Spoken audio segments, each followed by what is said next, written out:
Well, here we are. I don't know what week it is.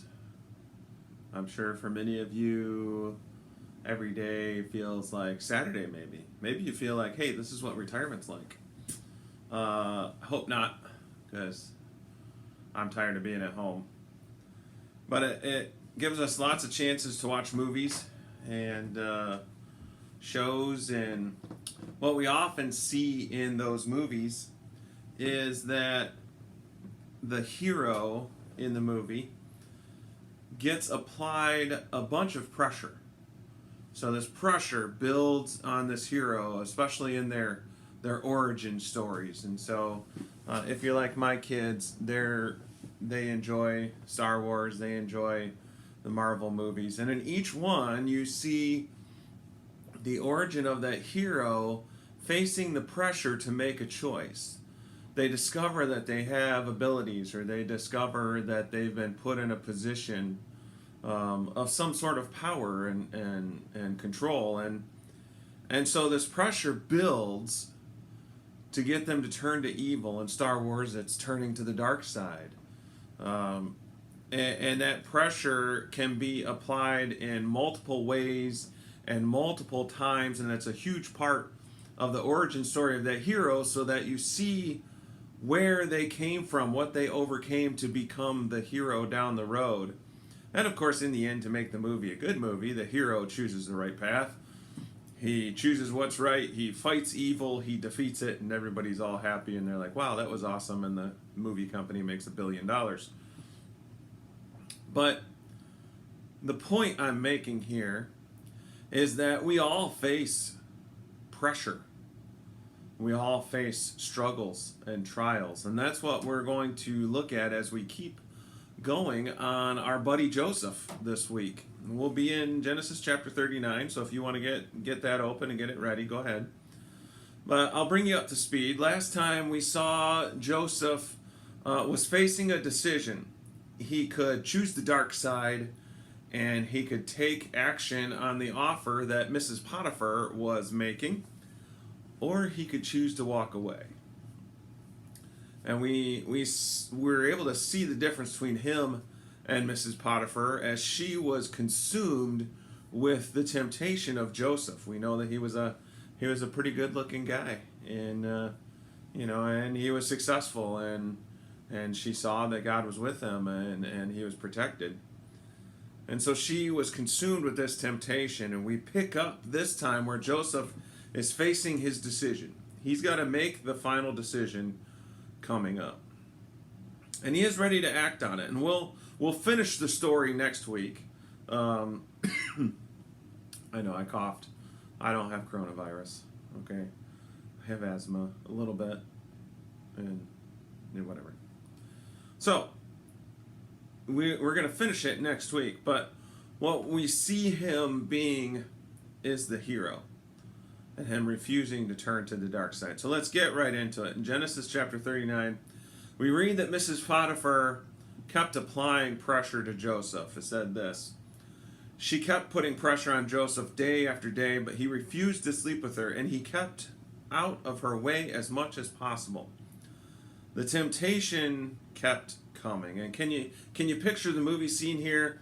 There is Studley Joseph doing and going about his work, and there's Mrs. Potiphar trying to seduce him every step of the way, and she's always having him come in and, oh, I need you to come into my bedroom, and you need to do this, you need to do that. Oh, the other servants can go away, we don't need them. Can you picture it? She just keeps doing it. She keeps having him around her and doing stuff for her constantly, hoping to wear him down. But we get Joseph's answer actually right prior to this. In verses 8 and 9, he said, but Joseph refused. Look, he told her, my master trusts me with everything in his entire household. No one here has more authority than I do.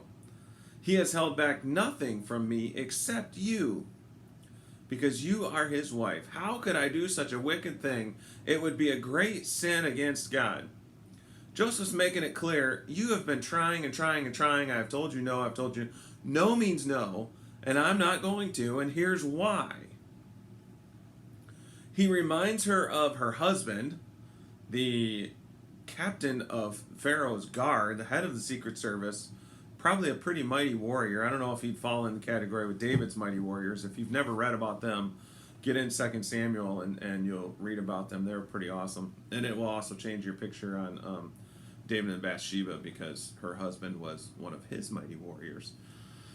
Anyways, so he reminds her of her husband, and his boss. Look, he is your husband, he is my boss, and then he brings God into the picture, right to the forefront. And really, there's a good chance that Joseph was bringing God into the picture for himself more than for Mrs. Potiphar, because she wouldn't have been worshiping the same God. While she may have accepted him as a God, quote unquote, she wouldn't have seen him as the God. And so it wouldn't mean quite as much to her. And I don't know if maybe you've ever done that, where you got to recirculate that back in, and while it seems like you're using it to reach the other person, you're really using it for yourself. Joseph probably brought God into the picture for himself. But what he's showing there is that he is passionate about pleasing God. He wants to make God happy. Verse 9, it would be a great sin against God. He let her know that pleasing God was more important than her desires or his desires. Let's not make any bones about it. Joseph probably wanted to act on it.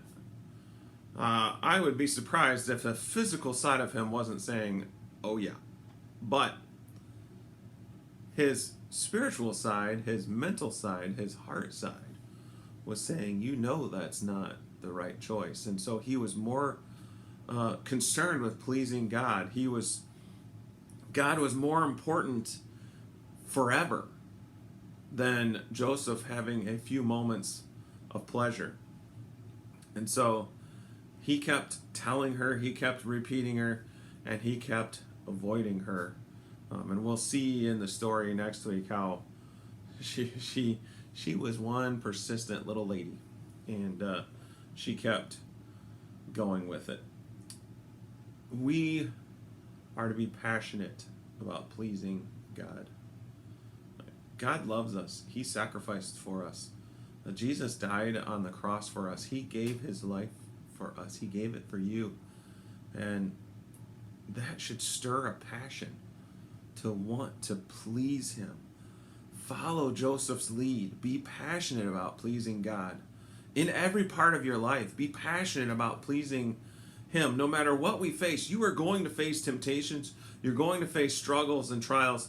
1 Corinthians 10:13 says, the temptations in your life are no different from what others experience, and God is faithful.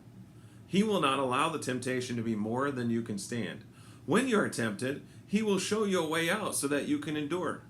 What happens in our sanctification process, our growth toward Christ, is that as we become more and more like Jesus in our life, we get to have the wisdom of the Holy Spirit to show us those ways out. We're able to see them so we can get out of those temptations. When you're new or when you're not a believer, you just keep giving into them, and that's why you see circles of the same struggles being repeated.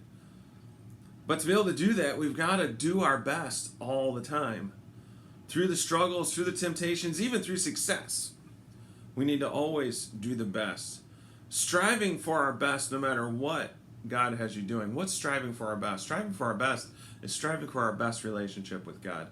Giving him the most that we can. This whole quarantine thing has given us lots of opportunities and time to invest.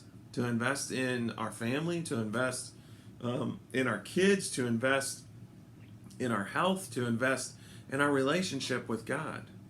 And so doing our best is doing our best with him. He has you somewhere for a purpose, and right now he may have you stuck at home. And you may be begging him to have you not be stuck at home. But he's got you somewhere for a purpose, just like Joseph. God has a plan that we can't see just yet. But he wants our best so that they can bring about the results to glorify him. God is going to use this to make a mighty move in people's lives. He uses struggles and trials and temptation. Thomas Dorsey was a music prodigy born in 1899 to a Baptist pastor's, those preacher kids.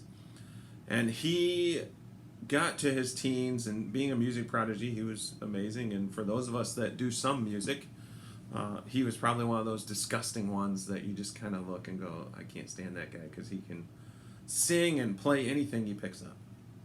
Well, anyways, he went around the country in his teens playing in speakeasies. For you young folk out there that don't know what a speakeasy is, it's basically a bar. And all his poor decisions that he made ate at him and ate at him and ate at him. Most likely mom and dad home praying for him. At 21, he returned to God, and in his return, he poured himself into music for God. He just dove full-hearted in.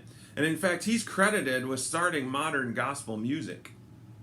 By age 26, he was married. He was at a Chicago church. He founded the National Convention of Gospel Choirs and Choruses and was enjoying blessings at full force. He would travel to do music, and one night in 1932, he was doing a concert in St. Louis, and after that concert, he got a telegram. His wife had died during childbirth. He raced back to Chicago, where his newborn son died soon after that. And he crashed. I mean, he didn't want anything to do with God again. And it got so bad. One night, a friend took him to a music school, and Thomas Dorsey just sat at a piano, and he prayed, and he played, and he poured out his heart. And the words that poured out, "Precious Lord, take my hand. Lead me on, let me stand. I am tired, I am weak, I am worn. Through the storm, through the night, lead me on to the light. Take my hand, precious Lord, lead me home." We face continued struggles in our lives. We're facing it with the repercussions of this virus.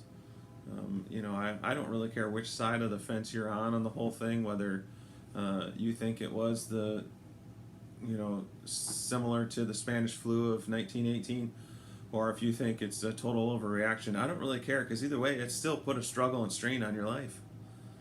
We're facing the repercussions of the virus. We're facing the repercussions that are to come. Don't think this is going to end. There's going to be financial pain for a long time after this. I just heard on the news on the way here today, 20 million people filed for unemployment last month alone. So there's pain and struggle coming. And we don't want to forget that God is in control of it all. And I want to leave you with a quote from Max Lucado in his book, You'll Get Through This. He said, no matter what happens, do what pleases God. Nothing more, nothing less. No matter what happens, do what pleases God. Nothing more, nothing less. What pleases God? Deuteronomy chapter 6, verses 4 and 5. Listen, O Israel, the Lord is our God, the Lord alone.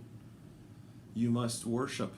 You must love the Lord your God with all your heart, all your soul, all your strength. Jesus added on to that in Matthew 22. He said, you must love the Lord your God with all your heart, all your soul, and all your mind. In Mark, he had all your soul, all your heart, all your mind, all your strength.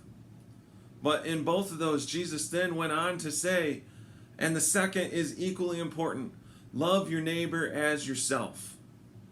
I have seen so many people be so mean and so rude and bully others because they dare disagree with them.